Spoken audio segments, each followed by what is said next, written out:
Reasoning ability के इस session में हम इनपुट आउटपुट के बारे में डिस्कस करेंगे, जहां पर हमें मशीन अरेंजमेंट के द्वारा कुछ नंबर्स और वर्ड्स को अरेंज किया होगा, ठीक है, और उसमें कुछ पर्टिकुलर्स रूल्स होंगे हर एक स्टेप में। तो आइए इससे रिलेटेड क्वेश्चन करते हैं। डायरेक्शंस दी हुई है यहाँ पर हमें, study the following information carefully and answer the question given below it. A word and number arrangement machine when given input line of word and number rearrangement them following a particular rule in each step. The following is an illustrator of input and rearrangement. यहाँ पर हमें कुछ machine arrangement दी हुई है और हमें एक line में नंबर और वर्ड्स को रीअरेंज करना है, जिसमें हर एक स्टेप में कुछ पर्टिकुलर रूल फॉलो हो रहा होगा, ठीक है। तो यहाँ पर हमें एक इनपुट दी हुई है 93 कम होम ओवर 32 47 होम नाउ 26, ठीक है, और हमें इससे रिलेटेड स्टेप दिए हुए हैं। तो सबसे पहले हम इसे समझते हैं कि हमें ये किस तरह से यहाँ पर स्टेप्स दिए हुए हैं। स्टेप 1 है यहाँ पे over 93 come home 32 47 now 26।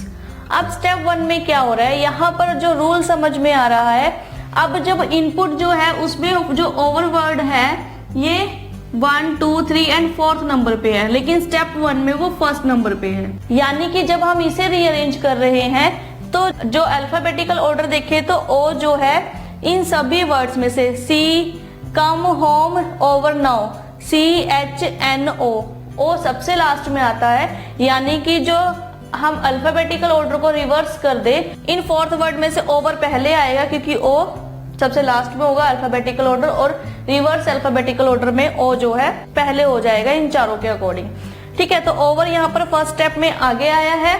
Then पूरी की पूरी सीरीज ऐसी ही लिखी हुई है 93 कम होम ओवर यहाँ आ गया तो ये छोड़ दिया 32 47 नाउ 26, ठीक है। इसके बाद स्टेप 2 है। स्टेप 2 है यहाँ पे ओवर एज इट इज लिखा, देन 26, ओके। अब यहाँ पर जो 26 है, अगर हम नंबर्स को देखें तो 26 सबसे छोटा है यहाँ पर, है ना। तो 26 देन 93 कम होम 32 47 नाउ, और 26 यहाँ से हट गया और ये यहाँ पर आ गया, ठीक है। नेक्स्ट स्टेप 3 है over 26 then now. First 2 number और जो वर्ड है वो एज इट इज है। थर्ड वर्ड अब यहाँ पर आया नाउ, ठीक है। नाउ तो यहाँ पर है तो ये यहाँ से यहाँ आ गया। अगर हम देखें तो ओ के पहले आएगा या ओ के बाद आएगा एन, ठीक है। रिवर्स अल्फाबेटिकली देखें तो यहाँ पर आएगा एन, फिर 93 कम होम 32 47। अब इन 3 स्टेप से हमें ये क्लियर हो रहा है, यहाँ पर जो वर्ड्स है उनको डिसेंडिंग ऑर्डर में अरेंज कर रहे हैं और जो नंबर्स है उनको हम असेंडिंग ऑर्डर में अरेंज कर रहे हैं। 4th स्टेप है ओवर 26 नाउ। अब 26 से नंबर है यहाँ पे 32, 26 से नंबर है यहाँ पे 32, तो 32 बाकी के सेम 93 कम होम, ठीक है, देन 46। अब जिन नंबर और वर्ड को हम अरेंज करते जा रहे हैं पीछे हम उन्हें छोड़ते जा रहे हैं, ठीक है, मतलब हमने उनको दोबारा यहाँ पर नहीं लिखा क्योंकि वो पहले हमने अरेंज कर लिए हैं, ठीक है। देन स्टेप 5 है ओवर 26 नाउ 32 देन होम, ठीक है, एन के बाद एच होम 93 कम 47। स्टेप 6 है यहाँ पे ओवर 26 नाउ 32 होम, ये एज इट इज। इसके बाद 32 के बाद 47 फिर 93 एंड कम, ठीक है। स्टेप 7 है यहाँ पे ओवर 26 नाउ 32 होम 47 कम और 93। अब हमें ये यहाँ पर क्लियर हो गया है कि जो हमें यहाँ पर रीअरेंजमेंट दी गई है, इनपुट दिया हुआ है और जो रीअरेंजमेंट हमें यहाँ पर दी हुई है उसमें पहले तो वर्ड आएगा। जो वर्ड्स है यहाँ पर वो डिसेंडिंग ऑर्डर में अरेंज हुए हैं या रिवर्स अल्फाबेटिकली अरेंज हुए हैं, ठीक है, या फिर और यहाँ पर जो नंबर्स हमें दिए हुए हैं ये असेंडिंग ऑर्डर में अरेंज हुए हैं, ठीक है। तो पहले वर्ड है देन नंबर फिर वर्ड फिर नंबर फिर वर्ड फिर नंबर, इस तरह से यहाँ पर हमने इसको अरेंज किया है। पहले वर्ड आएगा फिर नंबर फिर वर्ड फिर number, word number word number, ठीक है। लेकिन जो ये दोनों अरेंज किए हैं ये अपोजिट के रहे हैं, एक डिसेंडिंग ऑर्डर में है और एक असेंडिंग ऑर्डर में अरेंज कर दिए हुए हैं हमें यहाँ क्वेश्चन में, ठीक है। As per the rule following in the above steps find out in each of the following question the appropriate step. जो हमें स्टेप्स यहाँ पर दिए हुए हैं हमने इनको फॉलो करना है और जो हमें क्वेश्चन दिए हुए उसके आंसर हमने फाइंड आउट करने हैं। अब हमें रूल्स ही पता लग गया यहाँ पर क्या रूल अप्लाई हुए और अब हमें यहाँ पर सारे स्टेप्स क्लियर है, तो हम इससे रिलेटेड क्वेश्चंस करते हैं। इनपुट और आउटपुट से रिलेटेड फर्स्ट क्वेश्चन है, यहाँ पे क्वेश्चन दिया हुआ है step second of N input is.